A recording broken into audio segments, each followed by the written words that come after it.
Hey everybody, it's Tripl-L here to talk about My Hero Academia chapter 323. Hey, hope everyone's doing well. I'm talking quickly because I have limited time and I'm hoping to get a less than 30-minute video up, but I have so many notes that we are going to have to just get right into it. I hope you're all well though. This is going to be a really fun chapter because this is a fun chapter full of really cool little techniques and really cool arguments going on, which really lets you dig into it and talk about the rhetorics and talk about different things going on in the chapter. So we're going to start off with the general points. I hope you guys can still follow me. The first general point is going to be on the civilians and their perspective. So throughout the chapter we see that the civilians are very scared. When you look at the civilians, you always have to understand they are saying this entirely out of fear. Now, in reality, if this was happening in real life and we were talking about a governmental body, honestly, when it comes to the civilian perspective, you would be a fool to actually listen to the authority. At this stage in the game, you would 100% be a fool. Why? It's pretty much a situation of fool me once, shame on you, fool me twice, shame on me, fool me thrice, I'm just stupid. The situation is that the heroes have had such a high profile string of failures in many different arenas that it is kind of sketchy to believe them when they're asking you to believe in them again.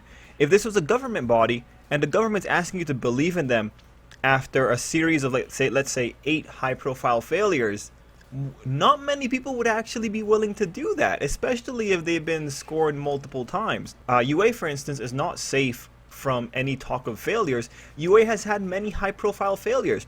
In the civilians, it wasn't even a year ago when UA had to come out and apologize for letting a student get kidnapped. UA, from the perspective of civilians, has been thwarted many times. So you have to keep in mind, as these people are talking, they are justified in being scared. Because again, if you're believing in UA after so many failures that they themselves have been involved in, one of them they indirectly caused by chaining up Bakugo and putting him on TV, when you have that kind of situation unfolding, you're biased to not listen to them. The fact that the civilians are even at UA is because they have no other choice. And that's like the really unfortunate thing. The civilians are acting because they have no other choice. They might not necessarily be there just because they believe in UA. There is enough in the background to say that, yeah, you actually probably have a pretty diverse amount of opinions going into this situation. Now, mind you, again, it's a story, so the author is going to kind of streamline little things here. But important to keep that perspective. The civilians at this stage are effectively saints for even being willing to listen to UA say they could potentially succeed after the last year that the Hero Academia universe has had. Another thing that's worth pointing out is I see people saying that don't the civilians realize that All For One is going to attack UA anyway, even if Izuku's not there? Well, first, I don't think they realize that because this is what panic looks like. Panic prevents people from actually thinking things through. But even then, I'm not sure we can actually say that All For One would attack UA. The reason for that is UA has stood even while All For One was active. Remember, Nana's generation, she was a teacher at UA and All For One was still going. And we know from All For One's perspective that he sees UA like a garden where he can go and pluck prime vegetables. That pretty much cool quirks. It might be a little hasty to say All For One would attack UA when in the past we know All For One's style. All For One wants to be a demon king. He wants to preside over things. It's in his best interest that he keeps some kind of controlled opposition, because the controlled opposition will continue producing high caliber heroes with quirks. UA is probably one of the best gardeners in the situation. So that's the other thing here. But now I will add the note. It's only from our perspective as readers that we can actually say that, yeah, you know, All For One might actually not really attack UA in any meaningful sense if Izuku isn't there. That legitimately is a possibility, because he hasn't shown the inclination to attack UA in the past. Even when he was in power, he was stealing bodies from UA after the kids had perished, in the case of Shirakumo. There's actually no reason to believe All For One would attack UA without Izuku there at the present moment, unless we assume that All For One is drastically changing his strategies. But given the way he's acting right now, it doesn't seem like he's changing his strategies. It seems like he's playing the same wait-and-see, long-con type game. Also, worth pointing out is that some people think the moment that Shoto said out loud that All For One would attack UA was pretty much the indication that All For One would not attack UA, because Shoto would not be able to clue in on the Master Planner's big plan, right? Now, That said, that's what we get from the viewer's perspective. From the civilian's perspective, they really have no reason to think that deeply. They should be thinking, yeah, All For One probably would attack this place because we're one of the people like providing giant resistance for him. Right? Like, that's basic. But again, when it comes to civilians, they're in panic mode, and people in panic have never been smart. This is just a fundamental fact of reality. Next up, I want to talk about the chapter Breakup. Specifically the fact that we went into a flashback and then we went into a sequence where Ochako quite legitimately had the moment stolen from her and delayed for her to say it again. The big thing here is that what we're going to talk about is, why did Ochako not give us any unique rhetoric? There's no unique rhetoric coming from Ochako in this chapter. The rhetoric that we get in this chapter is Ochako pretty much telling everyone what Izuku was doing. Pretty much elevating him in their eyes. That's what Ochako was doing. All we can say is like, okay, she was smart enough to tell everyone the story of what Izuku was doing. That's her contribution for this chapter. When it comes to the build-up, I think what might have happened here is, first off, the flashback, that can be slotted anywhere. Like with the last chapter, we were probably fine with that information. Slotting it here means that we're not going to get it in the future, so it won't bog down a future chapter. And then with the fact that the subject matter of Ochako's conversation is stuff we've heard before, just Izuku's words through Ochako's mouth, really, I think the logic might have been, hey, you know, I have to put in this information. I'm going to put in the information about UA's mechanisms, which in turn pretty much guarantee UA is going to be attacked. And then because that takes up so much of the chapter, I'm not going to bring up any of the new stuff. I'm going to start the setup for the new stuff. And that's why you have Ochako at the end there. I think only by taking into consideration the fact that there was no new information in Ochako's dialogue does it justify that we might get another chapter full of Ochako new rhetoric. Now, mind you, I am still of the opinion that the heroes who suffer line is terrible. I really think you could have ended the last chapter without having that narration box, because the answer is always so clear. Right now, I am hopeful for Ochako, though, because I really do want to see her going out there and trying to make a positive change in society. Nezu is setting up Ochako like she's going to make like the first little difference, and we'll talk more about that. But really, if this is the start of a fundamental change in society, I'll be very happy, but I really hope this doesn't end in something ridiculously simplified. Now I want to talk about logic versus emotion, because this has to do with Ochako. So in the chapter, we have two really good perspectives. Best Jeanist, when he steals the moment from Ochako, he goes in with the honest and the logical approach. I really appreciated that. And then Ochako, if you notice her, she goes in with the emotional appeals. When she tells people to look at Izuku, she's saying that because she wants to invoke their empathy or their sympathy. She wants them to understand that he feels bad. Mind you, the thing with emotional appeals is that logically, they're dumb.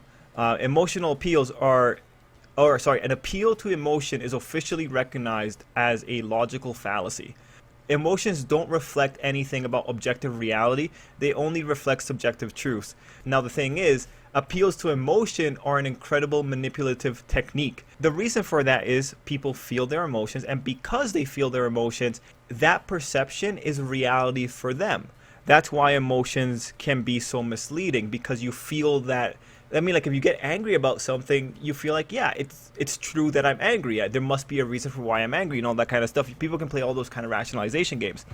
But that's why emotions often mislead people and are usually dissuaded when we're talking about logical thought.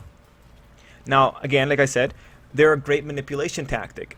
If I was in Ochako's place, I think I would also go for the emotional appeal, because you can't argue your way out of the situation because the optics are terrible. Like I mentioned before, UA has failed repeatedly.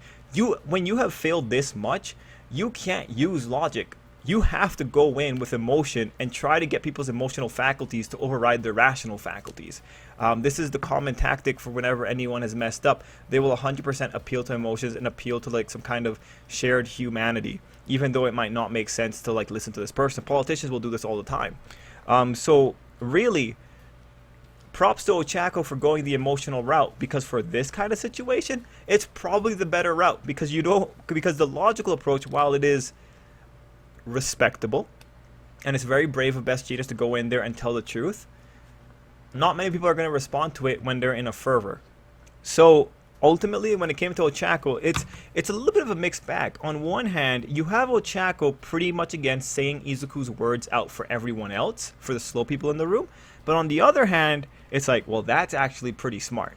That is probably what you want to do, because the majority of people think with their emotions before they think with their brain. And, you know, again, if you're an emotional person, no disrespect, this is just a difference between mentalities.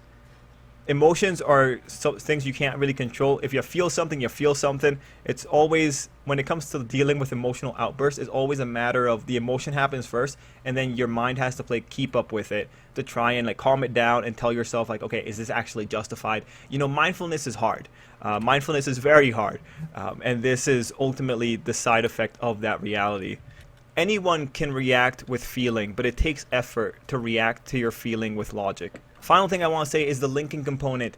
The one about like Shiketsu links up with UA. It seems to me that right now the linking component is the maglev system, like pretty much transport people away to from UA to Shiketsu.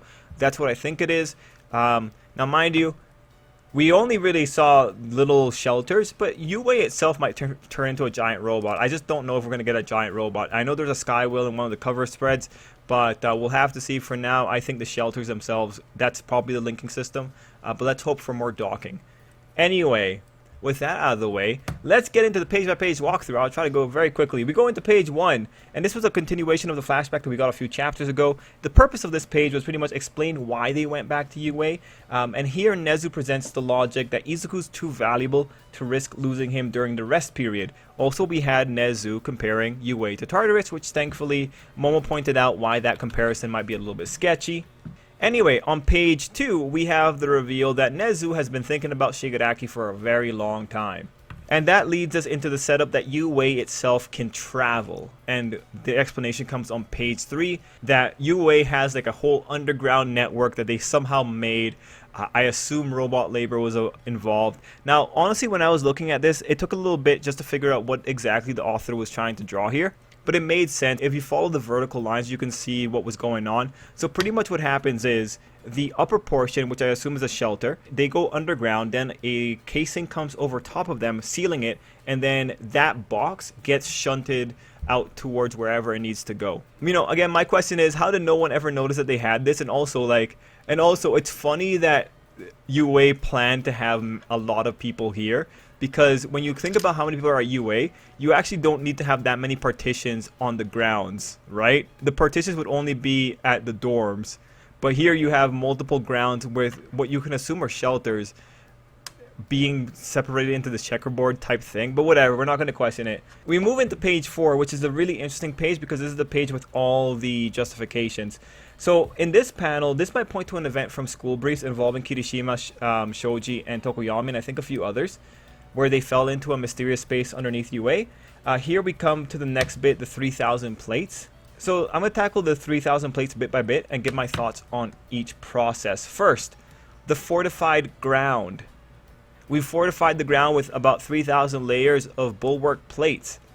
Now imagine a block of earth and imagine a block of steel. Decay touches the blocks on the same spot and spreads through them. Which one does decay destroy faster? You should be either saying you don't know, or both of them get destroyed at the same time.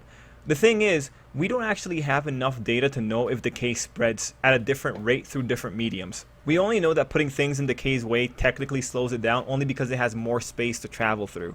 So on first glance, replacing dirt with metal really shouldn't make a difference. The question is, this space right here in between the pillars, is that empty space or is that dirt?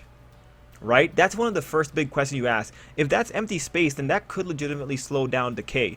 Also, we find out that they can move. So if the plates can move and one plate gets decayed and it can move into empty space where there is nothing else touching it, then we can definitely see actual defenses occurring with the plates. This is one of those ones where actually I would have liked labels to know if there was actually empty space, because it's the empty space that I think will make the most difference.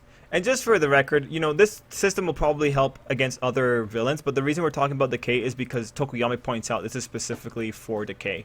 We then get the Shiketsu information that they did something similar, which honestly, if they did something similar to UA and they redid the underground map of Japan, I think that's a little bit of an overreaction for Toga going in there and infiltrating their school. Like, infiltration probably happens super easily. Like that, it's a little bit of an overreaction when it comes to Shiketsu. Now, page 5 has the most interesting justifications. So when you have Tokoyami there being like, this upgrade seems designed to deal with decay transmitting through objects, but how could you have known at the time of the school festival how his quirk would evolve? That's a really good question, and I think this is an instance of the author being very self-aware. He's asking the question that the reader should have, and Nezu just pretty much tells us, yeah, no, I just extrapolated. That was just my guess. It's my intuition. So here's the thing. This is really convenient. The fact that they have a system specifically for evolved decay is extremely convenient. But in the case of this, the excuse, I think, is actually really worthwhile. For instance, I pointed this out during the spoiler video, but if there is one person that I believe would be able to predict decay's growth, it's Nezu. Not only is he the smartest organism on the planet, but also he is a guy who is at a school that has nurtured generations upon generations of heroes. He's seen how these kids have been able to grow their quirks. He's seen how someone like Sun Eater has been able to grow his quirks, and he saw how someone like Vanta Black was able to develop his quirk. He saw how Toru has been able to develop her quirk. If there is one person who should be able to extrapolate quirk development, it is Nezu. There's no way around that. Being able to extrapolate that decay would eventually be able to spread to multiple objects other than the first object that it touched, I feel that's actually really reasonable. And you know what? It's actually weirder that decay had an arbitrary distinction in the first place. And when I say arbitrary distinction, I mean it's weird that decay discriminated between different objects. It's weird that decay observes boundaries. Like, think about it. When Shigaraki uses decay, he touches an object, it's not like he only decays the spot that his hand is touching. Decay has technically always spread through an object when Shigaraki touches it, but now it technically spreads through two different objects. The problem with decay is really similar to the stipulations that are on Snipe's quirk. You know how Snipe's quirk says that he can't target what part of an object he's actually hitting, he's just going to hit the object. It's kind of weird that a quirk can distinguish between the completeness and the isolation of an object from another.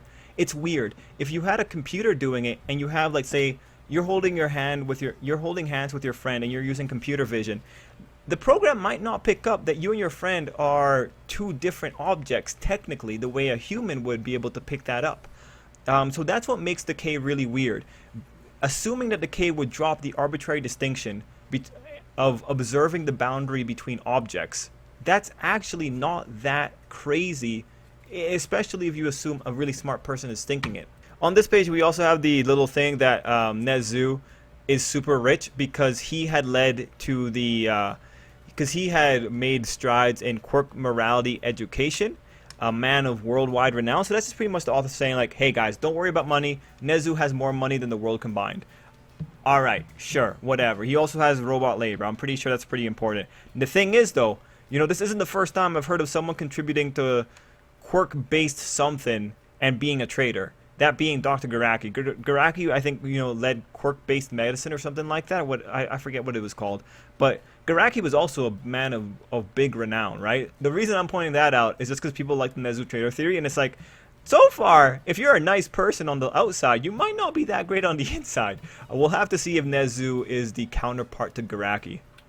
So page 6 is, and allow me to read my notes, is the setup for the chapter's theme or undercurrent. So the single step is the step towards understanding and tolerance. Nezu points out that humanity struggles to make progress towards this. Well, let me tell you, looking at this whole thing, hoping that they'll make that change during crisis might be the worst thing. And my perspective is, when people make a change during crisis, that change doesn't usually last past the crisis because humanity's superpower is forgetting. So really, you know, this is a tough situation because every little step forward is worthwhile. But they're going to regress mostly because once comfort sets back in, the majority of times people go back to lazy patterns.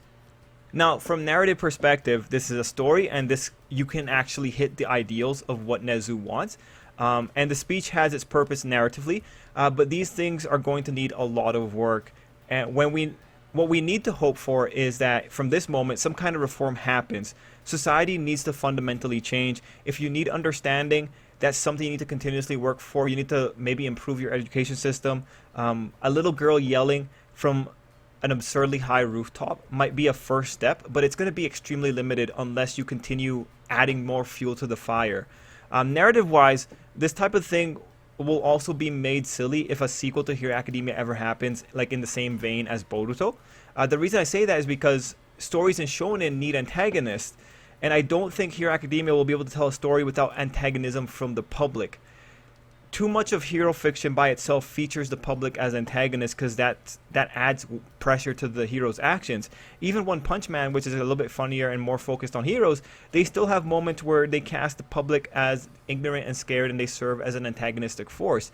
So I legit don't see a series that strives on battle ever actually being able to depict positive public overtones as the majority. Especially like if you compare it to our world, it's just probably not going to happen given how good our world is at forgetting and being susceptible to media manipulation. So really, this kind of idea about making steps towards the ideal true path, really I only expect it if Hero Academia ends on that note. That's the only way that idea is going to work, because otherwise you enter into the sequel and then that idea is going to be kind of broken away because they have to make plots or whatever.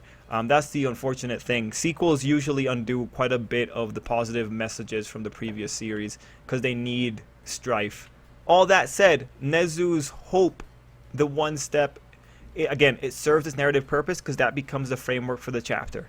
Page 7 is the most information useless page. Thank God, I can go through it faster.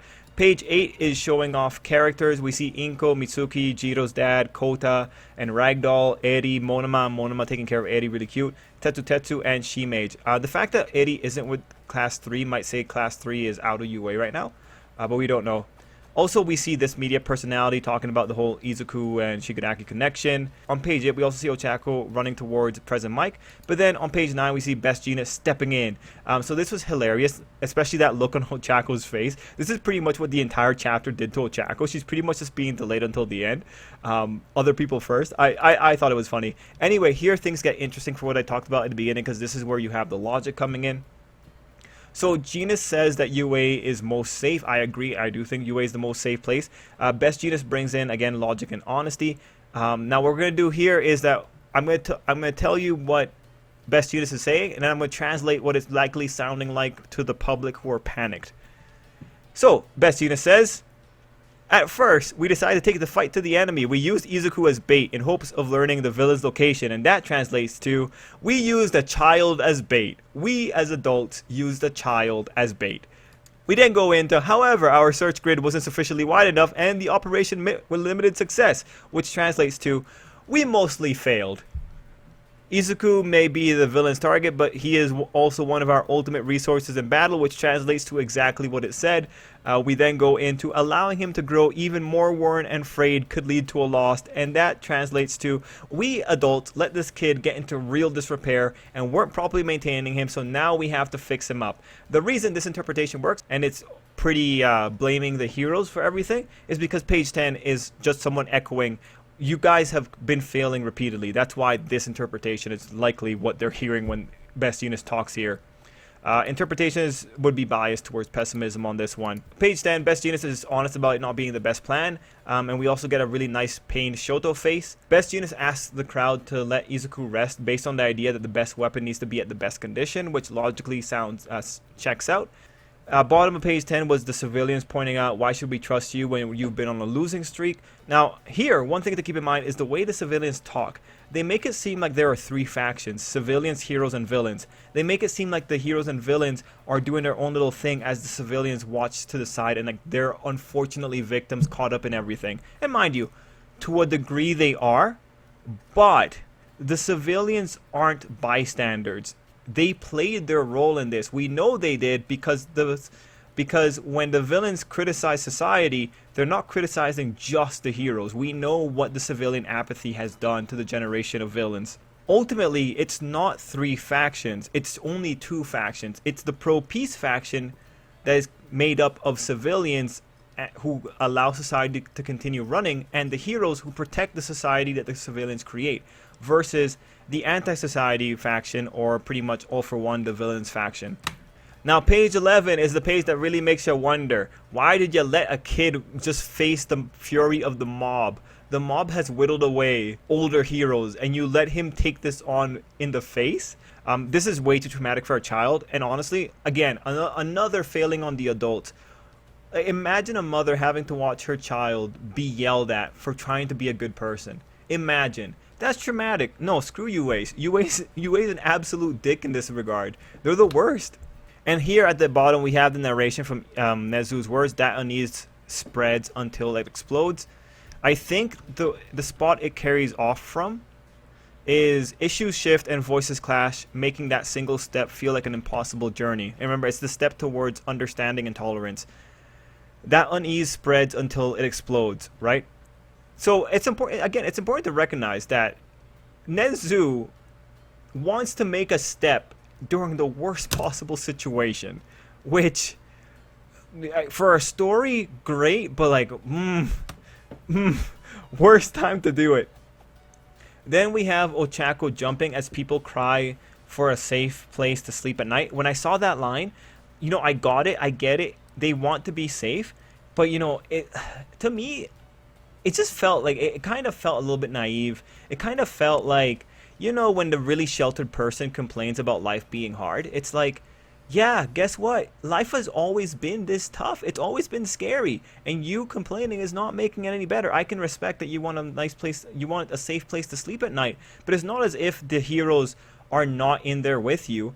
The heroes want that too, right? So that's, I think, what makes it kind of, just a little bit, I feel it, but at the same time, I think they don't realize how much of a community the civilians and the heroes are. And again, you know, keep in mind, the heroes have had high profile failures. That's why this is pretty hard for the civilians to realize this, especially when they're so scared. Page 13 is Ochako as a tiny speck on top of a giant building, and she starts the emotional appeal. She lays her cards on the table, and you can see that she gets some people to shut up and listen to her, which was really nice. Page 14 is just Ochako explaining Izuku's journey up till now. Now, on this page, we see these two people here. They look really odd compared to everyone else. They look very odd. It's kind of sketchy. I wonder if they're informants for All For One, or the people are saying like one of them might be Toga. I think it'd be hilarious if they're informants for All For One, because this is going to say a lot of things about Yue's. Okay, not going to get into it. Page 15. You can see that some people are turning around and actually listening at Ochako without rage goggles, which was actually pretty cool. Here you have the really look at Izuku line, which is just pretty much Ochako trying to get people to understand how much Izuku has been suffering, so she's trying to get the sympathy vote. On that page, we also see a very familiar butt. I'm lying, that wasn't a familiar butt. It looks like a very normal butt. But it leads into a very distinct person, pretty much the best new girl that showed up in this arc. On this page, though, page 16, we see the special person Rhetoric. And this is actually a really interesting line. And ultimately, that line revolves around perspective. First off, from narrative perspective, no, there are special people. The special people, they're called the protagonist. See, this line makes sense if you say, we're all people. We all have a heart. We all have feelings. Actually, no, not all of us have feelings, depending on certain mental dispositions. But we all have a heart. We all poop and pee. You know, we're all people. But the thing is, this doesn't work in Hero Academia because it's a story. You like when you look at that line, you have to think about it from your own rational perspective. But in a fictional world, that line is bunk. That line can be compromised. For instance, if you have a fictional world where someone is quite literally a god in human form, like, and everyone knows that, that line falls apart. There is such a thing as a special person, and you know, there might not be a thing as a special person, but in Hero Academia, there are definitely unfortunate people. And if you want to like start playing the game of like that's what makes a person special in the sense that they're not the same as everyone else, Izuku is within 20% of a population. He has no quirk. And if you were to ask One For All in the Vestiges would say Izuku is a special person. Remember, One For All is the kind of thing that when All For One is berating Izuku and their choice in Izuku, they will say like, no, Izuku's a guy who rages for another even when things are going wrong. Izuku's a guy who's going out there willing to protect villains or willing to save villains.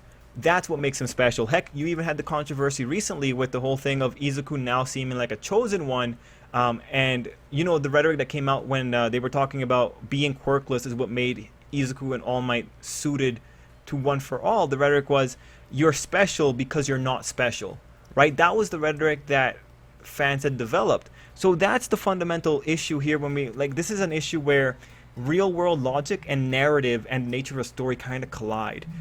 And that's why this line ultimately revolves around perspective, because perspective dictates everything. Whether or not someone is special is entirely based around the context that that person finds themselves in. From our context, the whole story wants us to believe that Izuku's special. Heck, even before this entire look at Izuku is based on the idea that Izuku was doing something unique that had to be explained. To those people that were looking at Izuku, none of them had the thought that, oh, this kid was being super self-sacrificial. No one would have thought that. So to some degree, there is a degree of specialness in Izuku's thought patterns, because Izuku's thought patterns are not something easily understood by the vast majority of people, such that you need to have Ochako talk about it. This is again one of those areas where this is an emotional appeal that, if you think about it and you start playing the game of the perspective, you can break that pretty easily. Again, there's no such thing as a special person, only really applies if you're talking about the most basic biological things. That being, you need to kind of eat, breathe, you need to poop, and you need to pee, that kind of stuff. Because otherwise, in Hero Academia, like, mind you, Ochako's was smart to exclude quirks, because quirks is one of the things that make the people are not born equal thing more prominent in Hero Academia. But, like, again, this also doesn't take into account the differences between people, whether they be disabilities or not. So ultimately, really interesting line. You don't usually have these kind of situations that collide like this. In a fantasy world, that line really falls apart. In an isekai, no, there would 100% be special people. So it's interesting. It's a really interesting thing. Page 17, we then have finally Nezu's Rhetoric. That single step feels like an impossible journey, and I believe once someone takes that unlikely step and carves a path, the ultimate hero will rise up. Honestly, oh wait, no, I missed something. Give me a second. Going back to Bakugo's words, he goes in and says, we're here to step in when you can't handle it all alone. Hey Izuku, when the public is getting to be too much for you and you're suffering, we will step in and help you. So, if you were to ask, who helps heroes when heroes are suffering?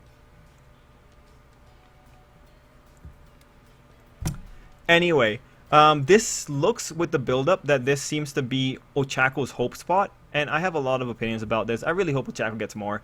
If this is the hope spot, this is pretty lame. Look, this wasn't really a tragedy, because the majority of the fan base, they feel that the civilians are just like an annoying cliff note. They're just like an annoying addendum that's at the bottom of the page, because it's like, okay, we have to deal with the civilians. But it's like, almost all the heroes see the civilians as an antagonistic force. Like, Hawks called them out flatly as an antagonistic force, making things worse than they should be. We've also heard how stupid they are. The ones that are going out there to fight are slowly getting tired, and now they're just coming over to the shelters after criticizing them so much. Like, the civilians are the stupidest people in the world here, in terms of the narrative. That's why, like, if this is the hope spot, it's like, this is lame. This is really lame. I don't care about the civilians and their fickle nature. This is only at best going to change Japan in like the near future. We still have the rest of the world. Who knows how the Americans see heroes? Yeah, no, right? Like it's a little bit underwhelming in that regard if this is the hope spot.